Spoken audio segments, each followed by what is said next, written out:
Let's go. Constant quest of knowledge. Where's my computer?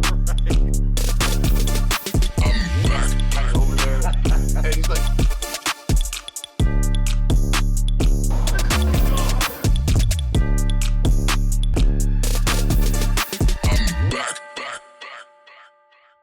Bert Sorin, great to see you, my friend. Season 2 of Mac and Smitty, and we could not think of anyone better to get this thing kicked off. It's kind of funny because obviously we were going to kick this thing off with Summer Strong and how amazing that was, and we'll certainly talk about that ad nauseum. But I just ran into you at a freaking golf tournament. I see you across the room. I'm like, holy cow, this beautiful man. What are you doing here? How did you recognize me? You know, it was the haircut. The haircut looked really The haircut. No, so I looked over, I was like, oh, there's my boy. I was like, all right, we slide over there, and I made eye contact, and you picked me up. You clocked me pretty fast. But it was great getting to hang out with you. It was two people that did not belong in that room, and we're just kind of like, what are you doing here? What are you doing here? It was great. It was great. You want to have some bacon sliders with me? That sounds fun. Now, what a cool event, though. I mean, Greg is awesome. I mean, you had Luke and all these other big timers there, and then you and I were talking sports and lifting weights as usual. Right. Yeah, that's the way to do it. I'm sitting there looking at my phone, and I'm like, all right, cool. Eric's texting me. It can't be that important. Open it. It's a selfie with Bert. I'm like, did you know he was going to be there? I was like, where's my invite? Exactly. Well, it was a good night. I experienced the lead. I experienced the lead. He's hanging out with freaking Brian Shaw, and I'm hanging out with Bert Sorin. So we just, if we could bring it all together. Exactly. It's I'm like, bro, what is happening? Let's make it happen. No, it's good that you hung out with Shaw. I was talking with him last week when I was in Nashville. We were happy to be there at the same time. And so it's again, a super small world. We need to all hang out at Summer Strong next year, see if absolutely, man, because it was so random. There's this new gym that opened up in Apex, and he came to, I think, hand deliver a piece of equipment. Maybe they did some kind of exchange, and he was like, "Yeah, meet and greet." And I was like, "All right, I'll be there. It's 10 minutes away because I'm. When am I going to Colorado?" Yeah, right.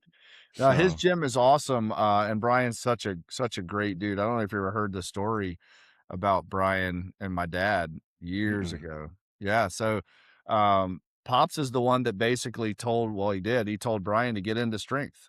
Wow. He came by our booth 2002 at NSCA when he was a young man, and came in, I believe it was his mom, and they were walking around in the conference center, and we had a Thomas inch dumbbell, 172 pounds, 2.4-inch handle, and Pops would give $50 to anyone who could lift it. And no one was lifting, of course. And Brian walks up and picks it up, and Pops is like, "Wait, what?" And I was like, "God, you got to check this kid out. He could like smoke this dumbbell." And he's like, "Wow." And he introduced himself. "Hey, I'm Brian Shaw." And he's like, "Hey." And then before he left, Pops told him, he's like, "You have a gift." He's like, "You're 1 in a million. You need to do something with this." And still to this day, I was on Brian's podcast. We were talking about it. And I guess Pops, we took a picture of him lifting it. Pops signed it. He's like, do something with your gift kind of thing, and sent it to him as a kid. And Brian's like, yeah, that's how I really started believing in, that I could be extraordinary. Wow. So that's incredible. And you know what's interesting about that, as we were just getting ready to chat with you and looking up some historicals and things, you have a great quote about pouring into people, everybody, not just the CEO, not just the strongest man in the world, not just the billionaire, but the kid. And the janitor and the lady that serves you food. Like, touch on that a little bit. This is totally random. I'm sorry, I'm going off the rails already. Yeah, no, I appreciate that. And I guess I've seen my mom was always someone that brought kids from the neighborhood around, and that maybe weren't quite in the best case, and she was like, "Hey, bring them over. Hey, Bert, you come play with him, and like make sure you like include everybody." But I also saw my dad, he was a PE teacher before starting Sorinex, and his point was always like, yeah, he loved the super athletic kids. He's like, but they're not the ones that need help. He's like, it's the ones that are afraid to do PE, and they sit on the wall because they're afraid to be involved. He's like, those are the ones, if you're truly a good teacher, those are the ones you could touch and you could get to. And so I just always saw him have a heart, for the Brian Shaws that had a 1 in a million genetics, but then also, I'd see ladies that had broken backs come into our gym, and he would pour into them and convince them that they could be strong one day. And then, one day they deadlift their first 225 after being told they won't walk. Wow. Like that's the fun stuff. So I grew up seeing that. And so it was always just, see people for their potential, not for where they currently are. And if you're a good coach or you're a good investor in people, then your investment will help them reach that potential. And maybe they don't see the potential, and that's always been the fun, is finding the diamonds in the rough relationships. So. Yeah, no, that's incredible. And something I've, my father taught me, same as your father taught you. And it's something I think helps us in life, man. But also it makes life better, right? Because it's not like we're just looking around for where's the biggest dog in the room. Can I go, be by him? Like it's man. Everybody has those cats are going to be fine. Right? Like the millionaire in the corner that's a Pro Bowler, he'll be fine. He doesn't need you. It's that kid that it was the me that didn't think he was athletic, that a few people were like, hey, you could be actually pretty good at this. I'm like, really? Oh, cool. I didn't know that. My best friend growing up told me I was the worst athlete he ever seen. He ended up actually playing football at Clemson, strangely enough. But he was my next door neighbor growing up, and he was a big athlete, and I wasn't. And he was just like, dude, you're the worst athlete ever. I didn't know. So I'm like, I guess I am. I guess I'm the worst. That must be a quality of best friends, is just to shoot you down and keep you humble, right? Because I feel like I've heard that a few times from Eric. 100%. Yeah. He wasn't meaning it to be mean. He was just like, wow, you're terrible at basketball, football, baseball, like all sports.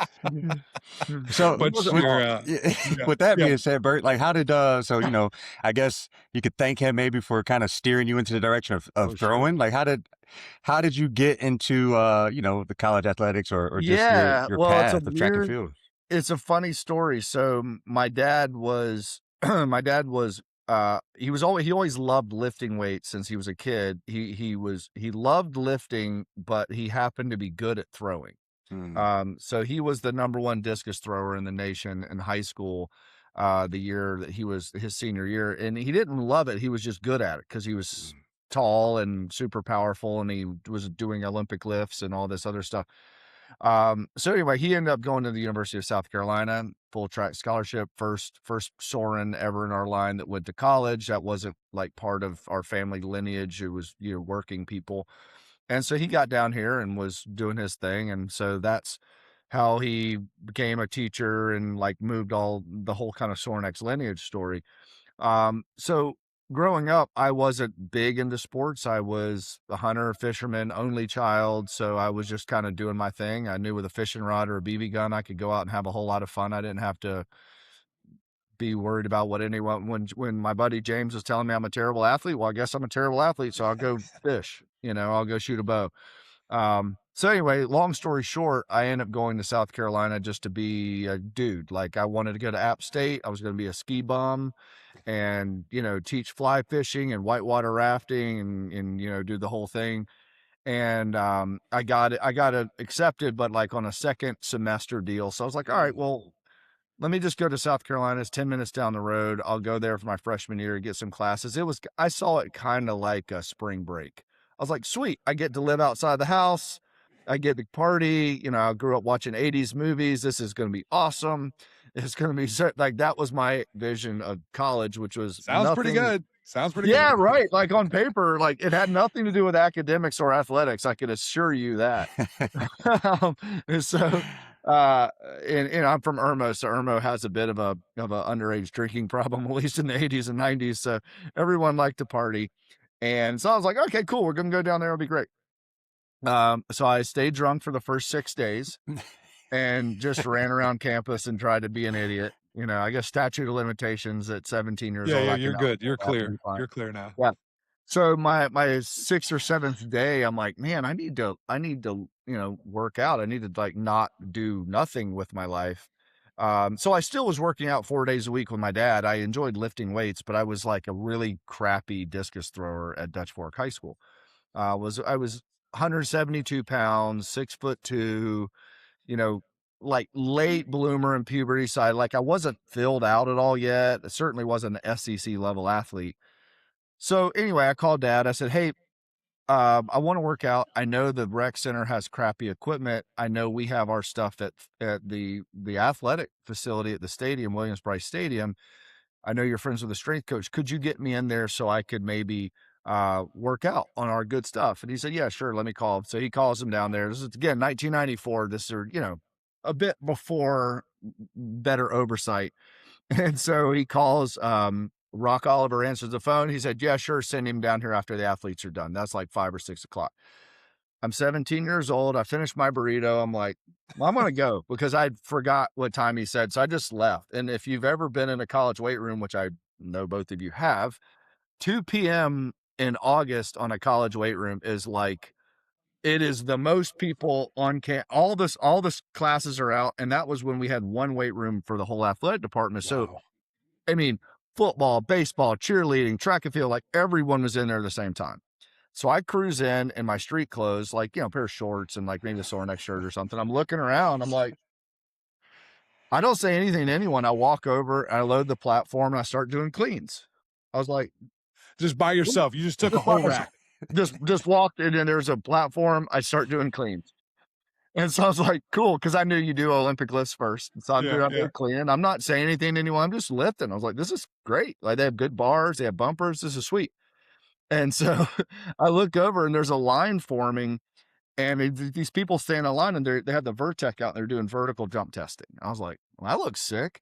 I was like, I want to try that. Cause growing up in the Rocky IV generation, diagnostics were something that cool athletes got to do. Right. Yeah. I never got to do any of that stuff. So I'm like, I bet I could jump pretty high. I was like, so I just stood in line. Right. And so they get to my name. Like I get up and then the guy's like, where's your sheet? And I was like, I don't know. Like Lost it. I literally am a guy from the parking lot. Right. And so they hand me the sheet.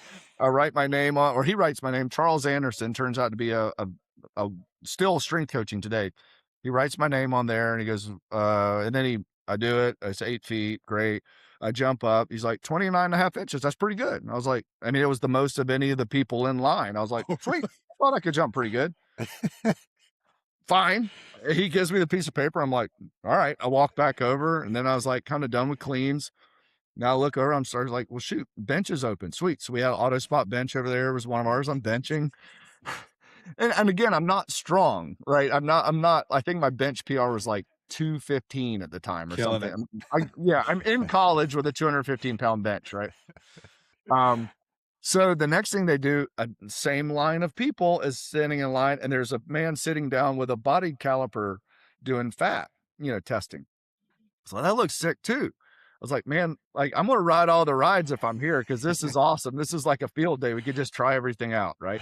So I'm just standing there in line. So I thought enough to bring my piece of paper with me because that was like a ticket, right? Smart. Yeah. And so I get there and again, I'm 6'2", 170 pounds. Like I'm like 7% body fat. Like I'm nothing, right? And I get there, I pull up my shirt and coach is like, all right, what sport are you? Because I handed my page and it didn't say it. I was like, track and field. Totally made it up. Totally made it up.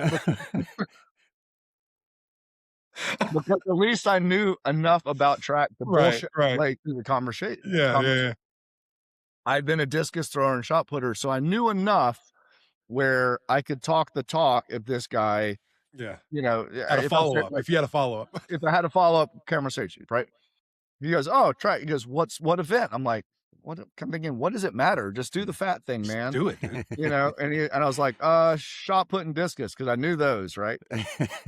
And he goes, kind of looks at me, he goes, well, how far did you throw? And I go, well, not very far. I wasn't very good. I threw like 134 and 44 feet in the shot. He's like, yeah, that's not very good. I go, yeah, I know, man. Like, I know I didn't. He goes, what'd you get at state? I was like, I didn't make it to state. Like, I wasn't good. And he goes, the wheels are turning for this guy. The wheels are turning. I'm like, why is this guy? Why is the fat caliper guy asking all these questions?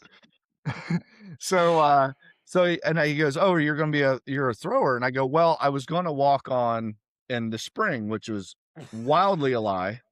It was August. So I figured if I pushed the can down the road to spring, Yeah. I could probably get 5 or 6 months of lifting. I figured in that amount of time, I could build some network inside. People will stop asking me questions, and I'd have a sweet gym to myself that I could do what I want. Right. That was the micro loading of the conversation in my head.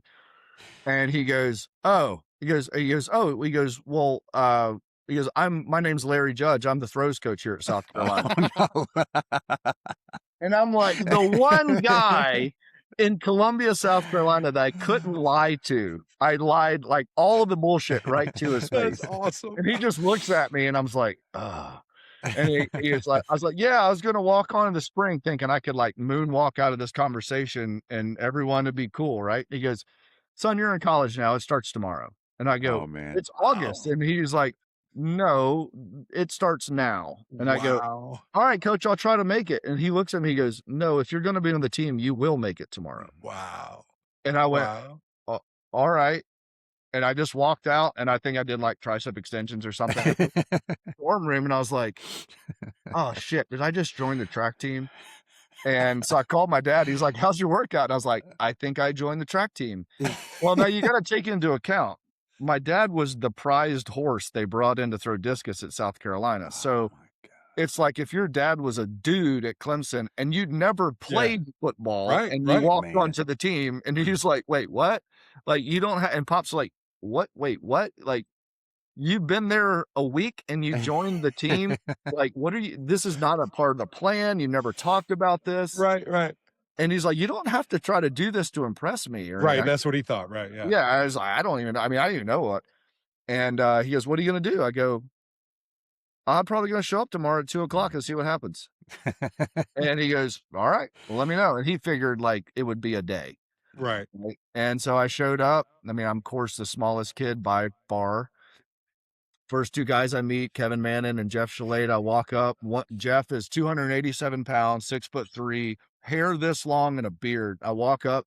I'm like, "Man, you must be a senior." He's like, "No, I'm a freshman. I coming in from Jersey." I was like, "You're the biggest person I've ever seen." And I remember asking, I was like, "How far did y'all throw?" And both of them were like 60 feet. One of them won junior nationals. One of them won like the state. And I was like, "I've never seen a shot put go 50 feet. Right. And Oh, my you guys have gosh. thrown 60. I was like, "You're Superman." And then I realized, you guys are freshmen. Right. And I was just like, "Oh, I'm so screwed." It's over. And and then so like long story short, we we start our training for that week. They say, "Hey, we're going to the football game this weekend." They're from out of town. I'm like, "Hey, I've tailgated for this game my entire life. Like, I'll come meet you guys." Became friends with everybody there. And then I kept showing up to practice. And the pivoting moment was I was packing up after Christmas to go to Christmas break. So I'd been basically training for 3 or 4 months, right? And I had gone from 172 pounds to 200 pounds, Wow. still at 77% body fat in one semester. Jeez. It was crazy. And so but best before cell phones and you didn't have like mirrors in your room and crap like that. And I was packing up in my dorm room and I stood on a chair to get stuff out of my closet. And I happened to like catch like my torso from here to like my knees across in our dorm room on this wall mirror. And I saw like my torso, my legs and my ass. And I put on 30 pounds of muscle. I was in my underwear and I was like, "Oh my God." Damn. I was like, "That's me." I was like, "That's me." Like I look like a superhero. This is awesome. But think now, like if you didn't see any of your changes for 3 months, Right. like you just didn't see it. And then I was just like, "Oh, that's the best." And of course, by that time I had gotten like addicted to the training and to everything and just being around the guys because I always wanted to be an athlete. Like I just never believed I could be because I had my best friend telling me I was the least athletic person in the world. Yeah. And Yeah. so That guy's an idiot, by the way. sorry, man. So anyway, it was fun. So like, that's how it started. And then I started believing, like, then I realized I was at dinner with them and I'm like, wow, like, how does this work? And, it's a little quick, funny story. So we had this fall meet, right? It's kind of like a spring game for football, fall meet for track and field. Doesn't mean anything. But all the seniors made it out to like it was really, really meant something. And they were doing that just to screw with us. Like it was kind of like you telling like all the youngsters, like, man, you got to ball out at the spring game. Like that's all that matters this year. Right. And so I was thinking, I was like getting amped because I wanted to like show my worth on the team. Right. Like I was going to be a guy. Right. And so I somehow edged out a victory in the javelin over like all the other guys. Now I have to preface that I was the only person practicing javelin because I was skinny, and I think I was the only one that knew how to kind of do it. But that's still being said, they were actual real athletes. Right? Counts. Hey, W counts, right? So that was the first time I was like, oh my gosh, I could hang with these guys to some level. But anyway, I'm at dinner with them, and they're telling me about the fall meet. And I was like, I'm so amped about that. And then so after the fall meet, I was like, dude, this was great. And they're like, hey man, we were kind of joking about like that means nothing. and I was like, oh, but I didn't know. Right. And so they, this is a little before that, they go, all that matters is conference and NCs. And I go, what's that? And they're like, well, conference is like, the conference championships. I go, well, what's that? And they go, like the conference, like the SEC. I go, what's that? I said, what's that? Because I got to remember, I was a kid that lived in the woods. Yeah. And they go, Southeastern Conference. I go, where is that? They go, you're in it. That's what South Carolina is in. I go, okay. I said, so, and they literally had to explain to me after I was already a D1 athlete on the roster. They're like, no, man, there's like a bunch of colleges and we're all in the SEC. I was like, okay. And they go, every year you're going to go to a meet with all those guys there and you have to score points there. And that means you're good. And I was like, okay, got it. And that they go, and then if you're really good, you'll go to NCs. I was like, yeah, what's NCs? They're like NCAAs. I go, okay, what does that mean? They're like, it's something about National College something, but they didn't know either. Right. Which is fine. Right. I go, okay. And I go, so that's nationals. Is that what you're saying now? They go, yes. And I go, okay, I have to be good then too. They're like, yeah, you want to make it to that meet and then be good. I go, okay. And then I said, I heard one of y'all was an All-American. What do you do for that? They go, well, if you go to NCAAs and you score high enough, you'll be deemed an All-American. I was like, I want to do that. And they're like, all right, man, go train hard. And I'm like, all right. I look back, I'm like, I knew so little. Yeah. Like I had no freaking idea what was going on. That's but I laugh. People like, how did you believe that it was even possible? I was like, first of all, I'm usually pretty delusional at possibilities of success, but I also go, my senior year in high school, 2 movies came out. One was Rudy and one was Forrest Gump. And I was like, so maybe I just had believed like all, I'm like, oh yeah, no, totally. You could be, everybody can do it. Undersized and you can just like throw effort at something and shit works out. It'll like happen. Something. and then I later found out that those movies aren't as weird as you would like. I'm kind of like, now I'm like, yeah, Forrest Gump totally makes sense now. I get it. Like I've been to 2 presidents' homes. I've been like all these things have happened. I'm like, yeah, pretty much. Like, so I went to the White House again. Oh my gosh. Again. Like I've laughed because that movie is like so similar to my life. I stood in a line. What did Forrest Gump do? He stood in a line. Yeah.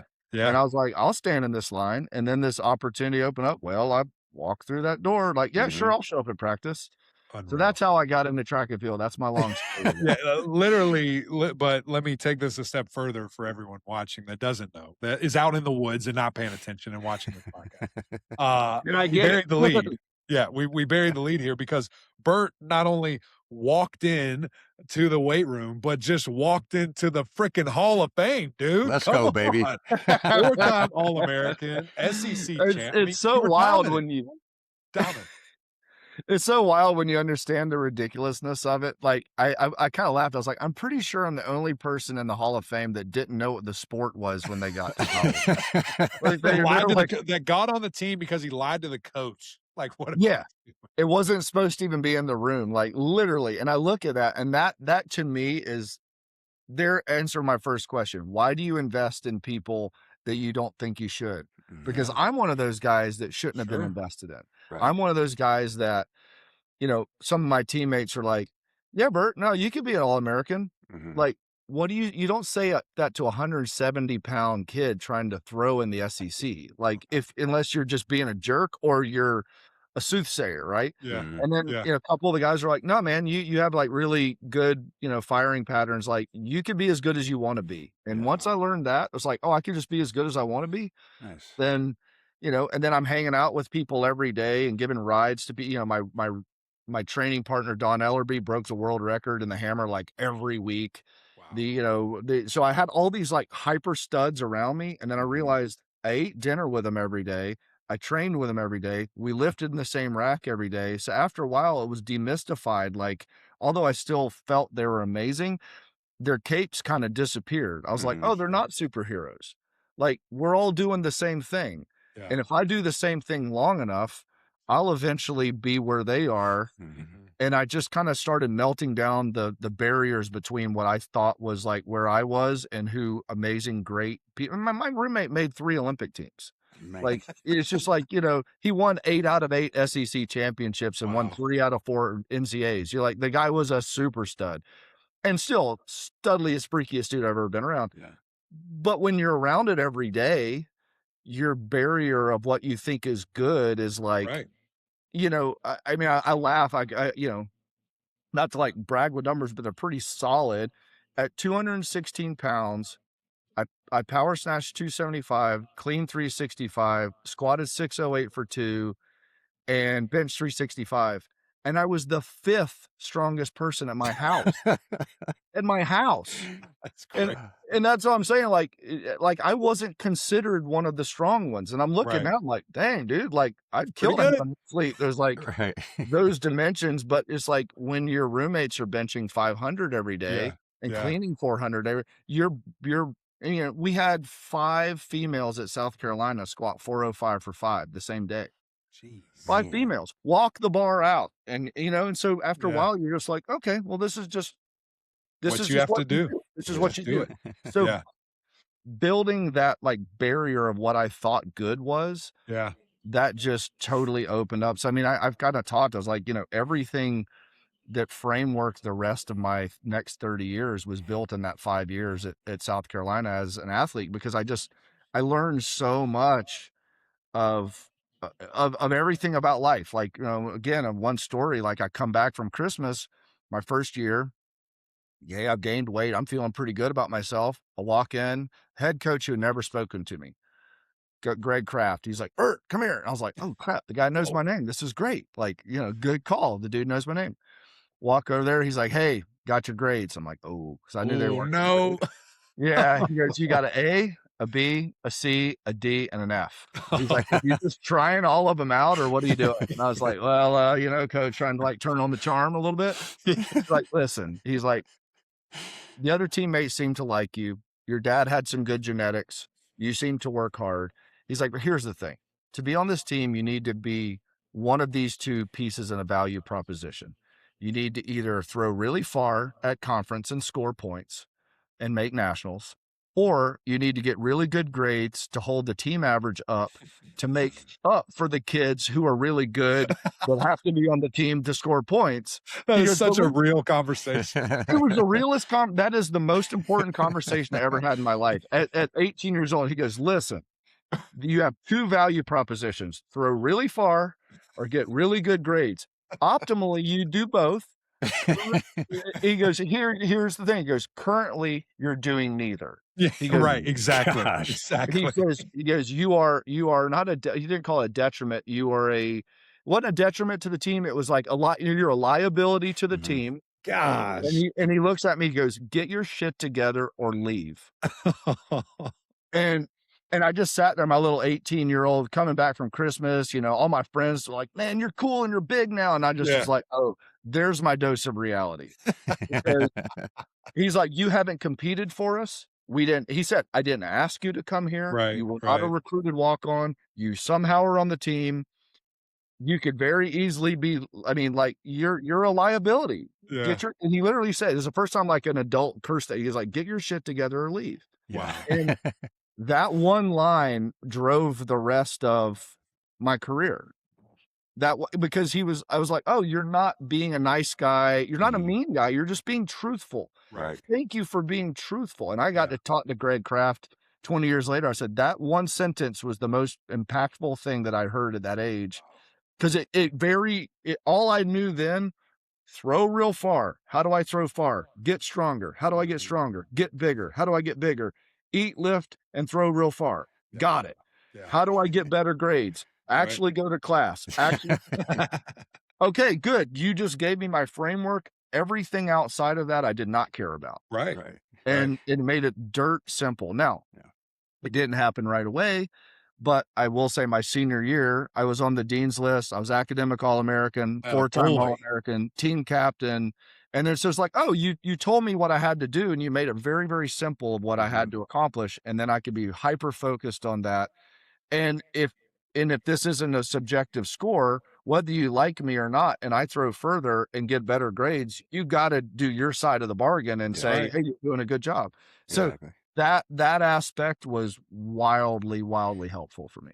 Man, that is such a crazy story, man. Like, I want to shift gears real quick here. So, sure. Sorry, obviously, no, you're good. Cause like you said, Eric was saying, he's like, I don't know if you know my story. And I was like, I don't think I know it either. So that was just and I'm sure there's way more of it, but that is, wasn't even expecting that.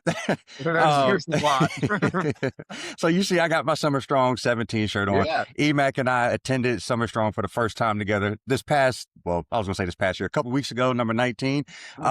Just talk to us a little bit about that, man. You know, for those who are listening and may not have an idea of what Summer Strong actually is, but they're familiar with the brand, just dive into that for a little bit for us. Yeah. So Summer Strong is we started it 19 years ago as my dad's birthday party.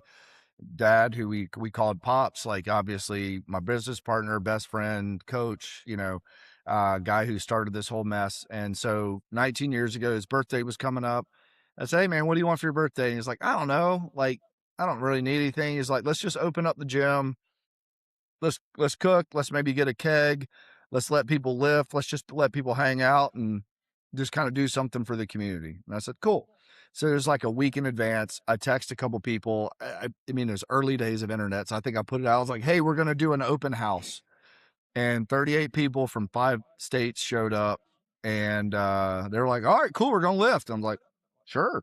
And what I found immediately happened was the coolest thing. Josh Hinken, his first Summer Strong speaker ever, he starts doing sandbag training.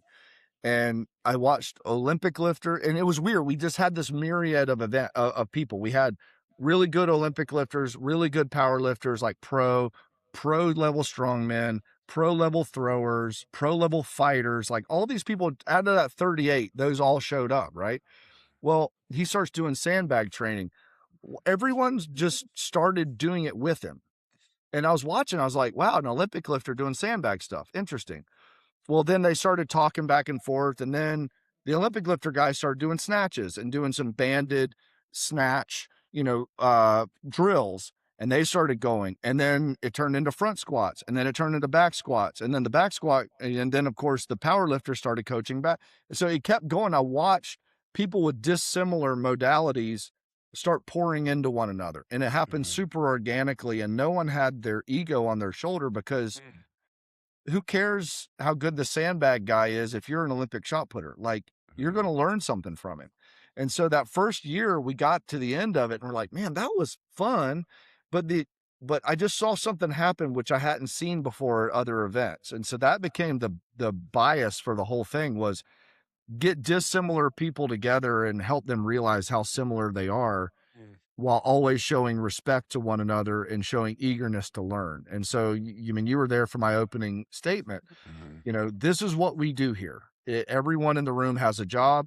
Either you're teaching, you're learning, you're supporting, you're doing something, but this is a big family and a big village. And we're all going to come together this weekend, and we're going to lean forward and ask good questions and support one another and leave our ego outside, because then you later see, okay, this guy was at SEAL team so-and-so, this guy was an astronaut, and then this guy was an Olympic medalist, and this guy's a Super Bowl champion. Who's the coolest? Right. Here's the answer is no one. Right. No one is. If you think you're the coolest, you're automatically not. Right. And so then you get to actually, everyone lays down their ego and just goes, hey, this guy that won an Olympic gold medal, he's over there picking the brain of a special operator, because guess what? They're very similar in how they had to solve problems or how they have to deal with stress. And so that was where we started kind of mapping those people together. And then it grew and grew. And then of course, at some point we started having legitimate speaker spots, and it wasn't just kind of free for all. And, now it's grown into think we had almost 900 people here this year, and we capped it at 700, and somehow we ended up 900. Yeah, we snuck in the back door. Sorry, we're part of that. Yeah, no, I mean, there's a lot of that going on, but it just, it's my favorite weekend of the year because we're able to manifest and give back. Kind of what the goal has always been, to give back to the community, and then to find those diamonds in the rough. Those people that maybe, there was a number of ladies lifting that had maybe been overweight or injured and stuff like that, and I've had them text me for years saying, my goal is to lift on that platform one day at Summer Strong beside those heroes of mine. And that person pulling 185 pounds, and then that is the highlight of their life, because maybe they've never been the person that people cheered for. Yeah. They've been in the cheap seats watching, and then they look around, they go, wow, my heroes in the strength world, and people can't even look at me and know I'm in the strength world. I'm so far out of the strength world, but I could be on this platform, the same place that this hero was just speaking, and I have 300 people, most of which I look up to, are cheering for me. Like, to give people that opportunity and that space for that, like, that's the best. It's the absolute best. Yeah, no, it's something, man. I know I've told you 100 different ways, but it was such an impactful weekend, and I had no idea. I mean, you see it on social media, and it's always been something where I've wanted to be a part of, but with work and schedules, you're just not able to go. But I had no idea the impact, the bond, the relationships, the people. I mean, literally, I saw this as an outsider, right? Like, I'm not a strength coach. I'm not in the fitness world, except I am, and all these different things. So I'm looking at this from a totally different lens, and I see these groups forming, and I talk to people. Oh, where are y'all from? What are you doing? Oh man, we come to this every year. This is the only time we get to see each other. And it's just like, it's so much more than just learning how to lift or learning why speed development trains this or nutrition does. It is truly a life event, and it just is centered by strength, and it's centered by iron. And I think that how you have captured that, how you have turned it into what it is. And I know you're our guest on this podcast, whatever, but it is amazing. It truly is. And so for anybody who has thought about going, I don't know what you're waiting for. It is life altering, man. And it's super buy tickets cool quick if you're going to go. Exactly. Because I tell people, they're like, oh, well, what are you doing this year? And blah, blah, blah. I was like, oh, well, I'm heading to Summer Strong. And it's like, what is that? And it's just like, you're at a loss for words, because you're just like, how do I explain this? And after I went the first year, I was like, it's kind of like a strength conference and kind of a networking event for strength and conditioning coaches and just people in the field. But after this year, like, it's, like I was telling EMAC, I'm like, some of these people we've never even met, or we've met one time and they just remember you. And I was like, well, the only way to really, categorize this going forward is it's just a family reunion. So that's what it is. I was like, man, this is fantastic. I've had so many people tell me that. I think one person said it was a conference, seminar, competition, group therapy, family reunion. I was like, throw a birthday party in there. You had all that together, and it's Summer Strong. Exactly. It's just like, I don't know, maybe throw a TED talk in there. And the cool part is because it's orchestrated, but it's organic. Every year has a little different feel. Right. There's a little different vibe, and it's literally the people at the event are the ones that create the heartbeat of it. So as long we just kind of keep them in the guardrails and be like, hey, this is how you Summer Strong. And we try to make sure that roughly 30 to 50% of the people in the room have been there before, because once people learn how to Summer Strong, as we say, they teach the rest of them through their conduct how to do it. So the newbies, they figured out pretty quick, oh, okay, culturally, this is what we do. Got it. Right. Well, cool. Next year, you need to invite someone and teach them how to do this. And the goal of it is that, of course, I want to be here as long as I can, but the goal would be for, even if I wasn't here, like, even if Sorinex isn't doing it, I hope a Summer Strong like event will continue, because I truly believe it's very worthy of that. No, I don't think there's any question about that. And one thing that, there's certainly educational aspects. So I don't want anybody to think that this is, just yippee-ki-yay. I mean, there's great stuff in it. And with those coaches and with these speakers, like, there were some impactful things. And you said, as time goes on, you carve out space for that. So one thing that I was so fascinated, because you kind of touched on it in some of your opening remarks, introducing the first speaker, where you were like, I know a lot of cool people and I get to invite whoever the heck I want to do this thing. So really how you do that? What's your process year in and year out of, yeah, I want these 10 people to come and speak here. What are you looking for? How do you get Yeah, the roster that's together? probably the hardest thing. That's the hardest thing is to like, I don't know if you like to cook, but it's like, okay, let's say that you're going to invite your favorite people over and you're like, what do you cook for them? Yeah. And you would go like, you probably would have more than a burger. It'd be like a multi-stage meal. And I see building the Summer Strong lineup like building like a dining experience or like writing a movie. You want to go up, you want to go down, you want to like, you want all the emotions touched, you want them not too stacked together, you want to put people in places that there you kind of know their messaging. What time of day will that messaging be best received? What time, so like that's all an orchestration once you pick the folks. And part of that goes into who you pick. And then really the picking is, my staff, a lot of times they'll submit, hey, I've been watching this person and we know this person, like, hey, I think this person would be amazing. And we have a running list internally. I have, of course, a ton of people reach out every year and say, I like to do it. And that carries weight as well. Generally, I'd prefer someone have been to Summer Strong prior so they know kind of because I want to set them up for success. It's not for me. I want to make sure they kind of know what it is because it is different. And also it's you and I, all three of us, we get to go around the world and meet extraordinary people all the time, whether it's at events, whether it's at parties, and so part of it is I want to introduce my friends to my friends. Yeah. And, and I realize that I do a lot of things that aren't obviously super typical, like only in the sports world or only in the hunting world or only in the business world. So my goal is like, how can I bring a lot of people around from all different parts of the world? So you're not just hearing the same messaging over and over, so you could learn from a bow hunter, or you can learn from, regardless if you're into bow hunting. So that's how we try to orchestrate it out. And I code it out. Is it going to be something that's going to be head oriented, body oriented, like a lot of movement, or is it going to be heart oriented? It's going to be something transformative, like let's say, Nick Lavery was this year, or Alphonse Dotson, like, when people are like, wait, you're bringing an 83-year-old cowboy that played in the NFL in the 70s. It's a winemaker and he's going to speak. I'm like, yeah. Bert, that was the tag that when y'all announced the speakers, and I just clicked on, I should have just Googled them because obviously you would see everything, but I click on the tag. I'm like, a wine guy. Like, this is interesting. And then you introduce him. You're like, oh my God. This is And then you're crazy. like, oh, you're like, oh yeah. So your son is Santana Dotson.